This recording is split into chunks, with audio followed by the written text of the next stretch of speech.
రాష్ట్రంలో గంజాయి అమ్మకం విపరీతంగా పెరిగిపోయిందని, యువతను రౌడీ షీటర్లుగా మారుస్తున్నారని, కనపడిన భూములను కబ్జా చేసే నాయకులు తయారయ్యారని, అలానే మైనర్ బాలికలను అత్యాచారాలకు ప్రోత్సహిస్తున్నారని ఆదర్శ మహిళా మండలి అధ్యక్షురాలు కొప్పూరి శ్రీలక్ష్మి ఆగ్రహం వ్యక్తం చేశారు.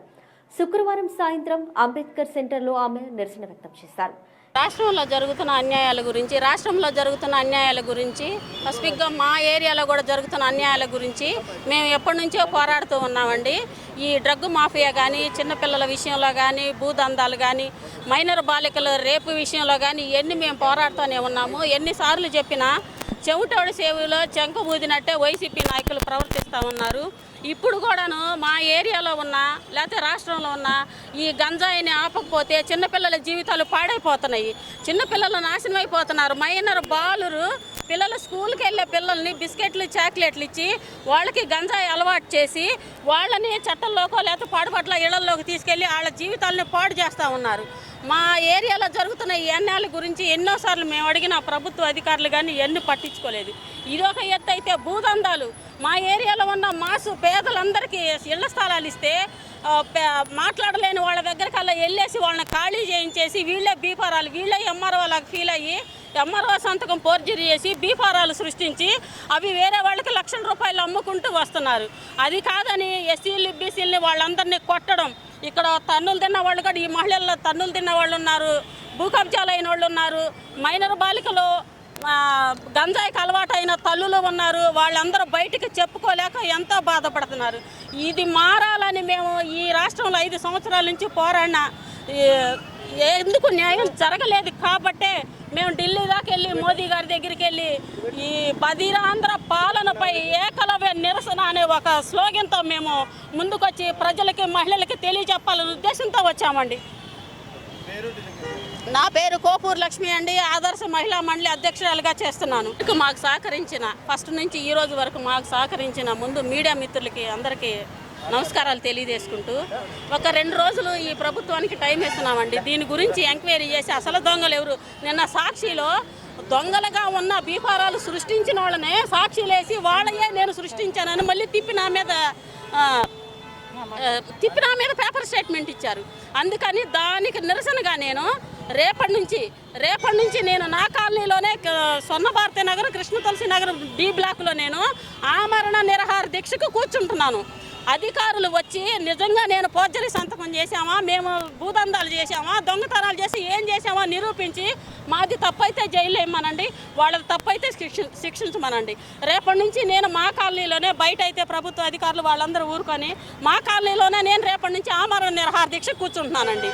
ఈ భూదందాల మీద, ఈ డ్రగ్ మాఫియా, ఈ పసిపిల్లల మీద, ఈ మైనర్ బాలికల మీద జరుగుతున్న అత్యాచారాలు, అన్యాయాల గురించి.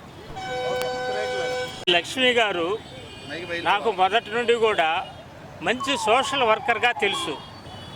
వీళ్ళ నాన్న, వీళ్ళ అమ్మ ఈ యొక్క పేద వాళ్ళ కోసం ఇళ్ల స్థలాల కోసం పోరాటం చేసి ఆ రోజుల్లో మరి కన్ను తీసేసుకున్నాడు వాళ్ళ నాన్న. అంతటి మంచి కుటుంబం నుంచి వచ్చిన లక్ష్మి ఈనాడు ఢిల్లీ వెళ్ళి ఢిల్లీలో గుంటూరులో జరుగుతున్న ఒక అన్యాయాన్ని ఢిల్లీ దాకా పాకేటట్టుగా చేసినటువంటి ఆమెను హర్షిస్తున్నాం. ముఖ్యంగా ఈనాడు మా తెలుగుదేశం పార్టీ అధికారంలోకి రాగానే మరి లక్ష్మి గారి డిమాండ్స్ అన్నీ కూడా మరి పరిశీలన చేస్తామని బాబు గారు ఇటీవల కూడా మరి చెప్పారు. అందువల్ల మేము లక్ష్మికి పూర్తి మద్దతునిస్తూ మరి ఆమె యొక్క భవిష్యత్తు కార్యక్రమాలు కూడా ఆమె తెలియజేస్తుంది. ఆ తెలియజేసే భవిష్యత్తు కార్యక్రమాల్లో ముఖ్యంగా మేము అందరూ కూడా పాలు పంచుకొని ఆమెకు న్యాయం జరిగే విధంగా మేము ప్రయత్నం చేస్తామని ఇందుమూలంగా తెలియజేస్తున్నాం. అండి, నేను న్యాయవాదిని, బహుశా అందరికీ తెలుసు. అయితే నాకు గత 20 సంవత్సరాల నుంచి కూడా లక్ష్మి నాకు తెలుసు. నేను తను చేసే ప్రతి ఒక్క దానిలో కూడా నేను చూస్తూనే ఉన్నాను. అయితే ఒకరోజు మా ఆఫీస్కి వచ్చింది. తను వచ్చి మేము ఇట్లా చేయాలనుకుంటున్నామంటే, వద్దమ్మా ఆ చెయ్యి నరుకోటాలు అలాంటివి వద్దు, మనము ఆ ఏళ్ళతోనే ఫైట్ చేసి మనము ఒక ఓటేసి మనం అందరినీ గెలిపించుకుని మన ప్రభుత్వాన్ని మనం తెచ్చుకోవాలి, కానీ ఇది వద్దు అని మేము కూడా ఆ రోజు చెప్పడం జరిగింది.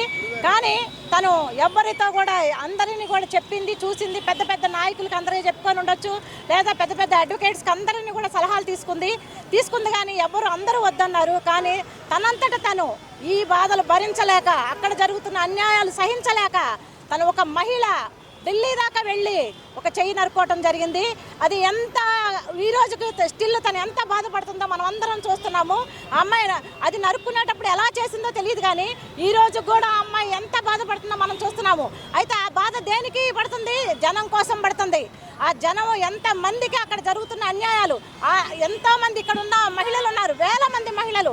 మొన్న ఈ మధ్య నేను వెళ్ళటం జరిగినప్పుడు చాలా మంది మహిళలు వచ్చి, మేడం గారు ఇట్లా జరుగుతుంది, మాకు మా ఇళ్ళలన్నీ కబ్జాలు చేసి వేరే పేర్లు రాసుకుంటున్నారు, ఫేక్ చేస్తున్నారు, మరి ఎంఆర్ఓకి చెప్పండి, కలెక్టర్ దాకా తీసుకెళ్ళండి, మరి ప్రభుత్వం పట్టించుకోవట్లేదు, మీరు మీలాంటి లాయర్లు ఉన్నారు, మీరు పట్టించుకోండి అంటే, నిజంగా చెప్పాలంటే మాకు కూడా అక్కడ కొన్ని అన్యాయాలు జరుగుతున్నాయి మాకు తెలుసు. కానీ ఈ ప్రభుత్వాన్ని మేము ఎటువంటి పరిస్థితిలో కూడా ప్రశ్నించిన అక్కడ ఉన్న పిల్లిమేరి మెయిన్ ఆ అమ్మాయి ఎందుకు ఎవరైనా అడగండి, ఎవరు అడిగినా ఉంది, పిల్లిమేరి ఉంది, మీరు వెళ్ళండి. కబ్జాలకి వాటికి దందాలకి అన్నిటికి కూడా సలహాలు ఇస్తూ వాళ్ళకి అందరికీ కూడా వెనక నుంచి ఉంటుందని చెప్పేసి తన పేరు చెప్తా వస్తున్నారు. అసలు ఆమె ఎందుకు అంత ముందుకు తీసుకెళ్తున్నారు?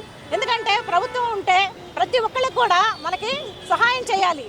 ఎవరైనా ఇది కులమత భేదాలు అవన్నీ చూడకూడదు, పార్టీలు చూడకూడదు, ప్రజలు ఎలా ఉన్నారు దాని మీద చూడాలి. కానీ ఈ ప్రభుత్వం వచ్చింది, ఆ ప్రభుత్వం వచ్చింది, వాళ్ళని ఇలా చేయాలి, వీళ్ళని ఇలా చేయాలి అనే విధంగా కూడా వెళ్ళకూడదు. అసలు అలాంటి విధానం దాన్ని ఎప్పుడు ఏ ప్రభుత్వం అయితే మనల్ని ముందుకు తీసుకెళ్తుందో ఆ ప్రభుత్వానికే మనం ఓటేయాలి. మరి ఈరోజు మనం చంద్రబాబు నాయుడు గారిని చూస్తున్నాము. ఆయన మహిళలకు ఎంత సపోర్ట్ చేస్తున్నారు. మహిళలు ఈరోజు బయటకు రావడానికి కారణం ఆయన. మరి అలాంటి ఆయనకి ఈరోజు మనం అందరం కూడా ఓటేసి మన యొక్క